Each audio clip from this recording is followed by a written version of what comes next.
UPSC civil service exam ആയാലും മറ്റ് competitive എക്സാമുകളായാലും കുട്ടികൾക്ക് പഠിക്കാൻ ഏറ്റവും കൂടുതൽ ബുദ്ധിമുട്ട് കാണുന്നതാണ് ഇന്ത്യൻ ഹിസ്റ്ററി എന്ന് പറയുന്ന പോർഷൻ.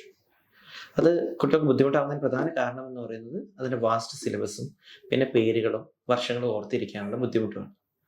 നിങ്ങൾ പഠിക്കുന്ന സമയത്ത് ഏറ്റവും ancient history, medieval history, modern history എന്നുള്ള സ്പ്ലിറ്റ് ആക്കി നമ്മൾ പഠിക്കുന്നുണ്ടെങ്കിലും ഏറ്റവും എളുപ്പത്തിൽ പഠിക്കാനുള്ളതെന്ന് പറഞ്ഞാൽ അതിൻ്റെ ഒരു സമ്മറി മനസ്സിലാക്കി വെക്കുക.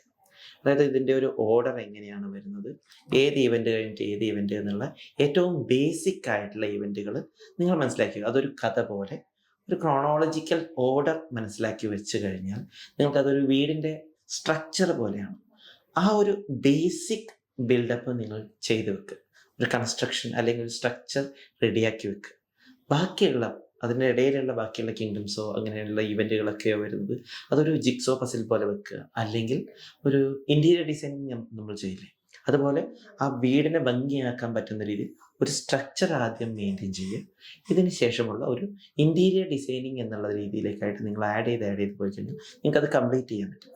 ഫോർ എക്സാമ്പിൾ, നമ്മൾ മോഡേൺ ഹിസ്റ്ററി പഠിക്കുകയാണെന്നുണ്ടെങ്കിൽ നാഷണൽ മൂവ്മെൻറ്റ്, അതായത് ഇൻഡിപെൻഡൻസ് മൂവ്മെൻറ്റിൻ്റെ പോർഷൻസ് ഒരു ക്രോണോളജിക്കൽ ഓർഡറിൽ ഒരു കഥ പോലെ ഒന്ന് കഴിഞ്ഞ് ഏതാ ഇവൻ്റ് എന്ന് പഠിക്കുക. ഏറ്റവും ഇമ്പോർട്ടൻ്റ് ആയിട്ടുള്ള ഇവൻ്റ് പഠിക്കുക.